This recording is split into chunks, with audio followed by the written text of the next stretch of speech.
Welcome aboard the Florida Institute of Oceanography's 71-foot research vessel Bellows, where a bunch of FGCU students are doing hands-on marine science in the Gulf of Mexico. Their first task is to deploy a device called a rosette, which holds a dozen Niskin bottles that take water samples at different depths.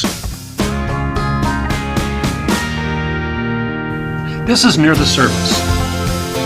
Watch as the lid snaps shut to catch some water. On the bottom now, and the lid to your right snaps shut. On deck, Lexi Siegel gets water from one of the bottles and checks salinity with a refractometer. Here, Katie Ribble and sheep scientist Darren Rumbold deploy a plankton net.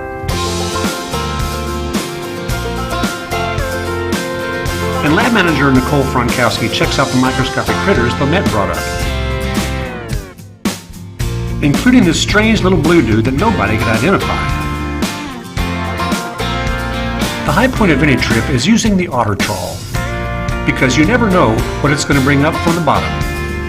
Deploying the net is a team effort. Darren needs lionfish for a project, so Nicole and Katie do a lionfish dance. Excitement grows as the net comes on deck. No lionfish, but Darren wants to raise pinfish at FGCU's Vester Field Station, and he's got plenty. Some fish go into buckets like this belted sandfish, and this polka dot batfish, and this sculpin. In another bucket are peppermint shrimp, a leopard toadfish, and various crab species, including this cool sponge crab that wears a live sponge on his back.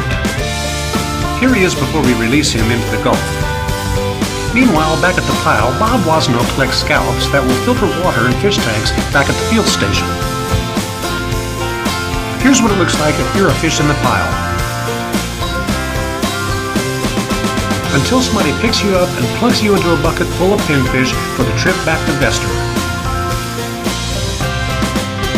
All in all, I would say this is a trip worth dancing about.